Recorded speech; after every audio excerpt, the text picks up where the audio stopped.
Kabla ya mapokezi, kwanza weka oda ya vifaranga kutoka kampuni pendwa na ya uhakika ambayo si nyingine ni Kuku Chapchap pekee. Tulitengeneza sehemu ya kulelea vifaranga ambayo ni brooder na kuweka randa wiki zaidi ya 2 kabla ya kuleta vifaranga. Kwa nini tulifanya hivi?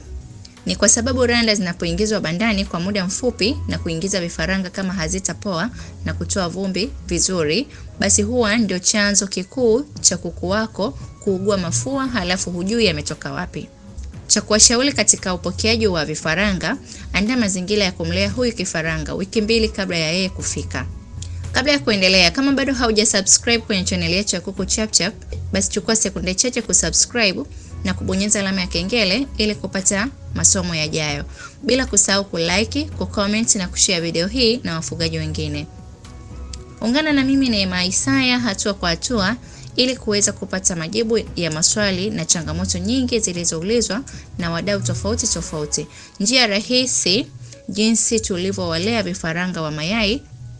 Tunaendelea.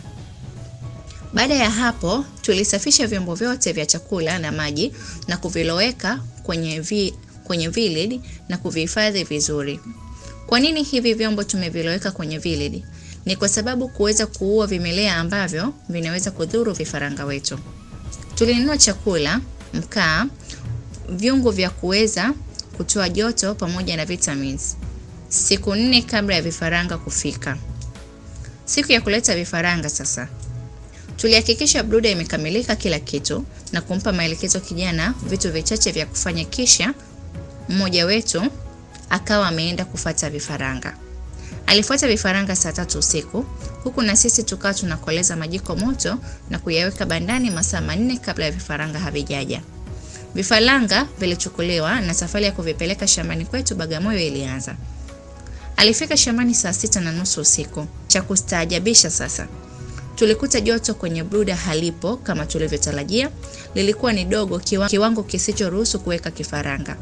Ilibidi sasa kwa haraka sana tupunguze size ya brooder kwa turubai na kukoleza moto haraka sana mpaka joto lilipoongezeka. Majira saa 7:30 usiku ndipo tulipoanza kuingiza vifaranga kwenye brooder. Wale wote waliokuwa wakijiuliza au wakitafuta ni wapi wanaweza kupata vifaranga wa kuroira, jibu ni Kuku Chapchap pekee. Unajipatia kifaranga mwenye afya nzuri aliyekwisha chomwa chanjo ya Malex. Tupigie sasa hivi kupata vifaranga vyako bora kabisa kwa namba unazoziona hapo chini. Wakati wa kuweka vifaranga, kwanza brooder ilikuwa imetandikwa magazeti na vyombo vya chakula vilikuwa vimesambazwa tayari. Tuliweka maji. Nilitumia glucose na tetracovid multivitamin. Unaweza kujiuliza kwa nini tunawapa glucose? Ni kwa sababu kutokana na umbali waliotoka hawa vifaranga watakuwa wamechoka. Hivyo basi tunawapa glucose tunawafanya waweze kupata nguvu tena. Baada ya hapo ndio tukaanza kuingiza vifaranga. Vifaranga wote walihesabiwa na idadi kuandikwa kwenye kitabu cha kumbukumbu. Tuliendelea kuwahudumia vifaranga mpaka asubuhi bila kulala kabisa. Asubuhi saa 3 tulibadilisha maji, tukaweka maji yasiyo na glucose na kuweka tetracovid multivitamin pekee. Tuliendelea kuzingatia joto hasa usiku. Mchana joto tulitumia kwa siku 4 na usiku tuliweka mpaka siku 10. Vifaranga wakawa wameshazoea joto la mazingira. Zoezi likabaki kuongeza chakula na kubadilisha maji asubuhi na jioni. Tunaosha vyombo. Kwa bahati mbaya tulifanikiwa kuwapoteza, nikiwa na maana kufa, vifaranga 14 kati ya 2039 tuliowaweka siku ya kwanza. Wengi wamekufa kwa uzembe. 5 waliungua kwenye vyungu, 4 walifunikwa na vyombo vya chakula, 1 alikanyagwa, 1 aliangukiwa na taa kubwa ya sola. Vitu tunavyofanya na tunavyoendelea kuvifanya kwa sasa ni kupima chakula kila siku asubuhi saa 12 mpaka saa 1 wanakuwa wameshakula, na jioni saa 9 mpaka saa 10 wanakuwa wameshawekewa chakula kulingana na idadi yao. Kuwa karibu nao, kuangalia kwa karibu na kujaza kitabu cha kumbukumbu kwa kila kinachofanyika kwa siku husika. Chanjo tulizowapa. Tulitafuta taarifa kwa madaktari kadha wa kadha tukashauriana kuchanja kama ifuatavyo, hasa kwa kupambana na gumboro. Siku ya 4 tuliwapatia gumboro kwenye maji. Siku ya 7 Newcastle. Siku ya 14 gumboro kwenye maji. Siku ya 21 Newcastle kwenye maji. Siku ya 26 gumboro kwenye maji. Siku ya 30 ndui kwenye bawa. Au pia unaweza kutumia njia hii. Siku ya 7 Newcastle, siku ya 14 gumboro, siku ya 21 Newcastle, siku ya 28 gumboro, siku ya 30 au 35 ndui kwenye bawa. Kila baada ya miezi mitatu wapatie dawa za minyoo na kurudia Newcastle. Kumbuka, bila kusahau tunauza formula nzuri na yenye matokeo mazuri kwa kuku wako kwa bei rafiki sana. Kwa kuku wa kienyeji, yani kuku asili, kuku wa mayai layers pamoja na kuku chotala broilers, tupigie sasa hivi kupata formula yako ili upate matokeo bora kwa kuku wako kwa namba unazoziona hapo chini. Tunakuja katika kuwapa vitamins tulizokuwa tunawapa.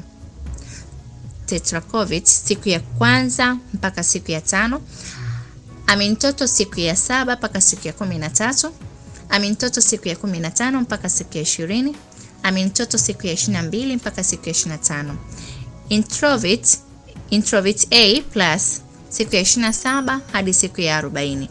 Kuna siku tunawapumzisha bila kuwapa vitamins. Chakula tulichokuwa tunawapa: broiler starter clambo siku ya 18 za mwanzo, layers starter clambo siku ya 19 wiki ya 6. Kumbuka, broiler starter hatukuwapimia, ila layers starter tulianza kuwasilisha kwa gramu walipoanza siku ya 21. Mwisho kabisa sasa, Mungu mwema, kuku anakuwa vizuri, hatujapata ugonjwa, hatujapata shida ya mafua, hatujapata shida ya upungufu wa vitamins A wala E. Na hawa mnaowaona hapa ndio kuku wetu walivyo, wanavutia na kupendeza pia. Tunaendelea kuangalia kwa karibu sana ili kama watakuwa na dalili ya ugonjwa tudhibiti mapema. Mpaka sasa hatujanunua dawa yoyote. Ukihitaji vifaranga wa hawa kuku wanapatikana, cha kufanya tupigie kupitia hii namba ambayo unaiona hapo chini, kisha weka oda yako mapema kwani idadi ya vifaranga ni vichache mno. Wahi upate kilicho bora. Na mpaka hapo tutakuwa tumefikia mwisho wa kile tulichoandalia na kujifunza kwa pamoja. Bila kusahau kulike, kucomment na kushare video hii na wafugaji wengine. Kisha kusubscribe na kubonyeza alama kengele ili kupata taarifa ya masomo yajayo. Asanteni sana na Mungu awabariki.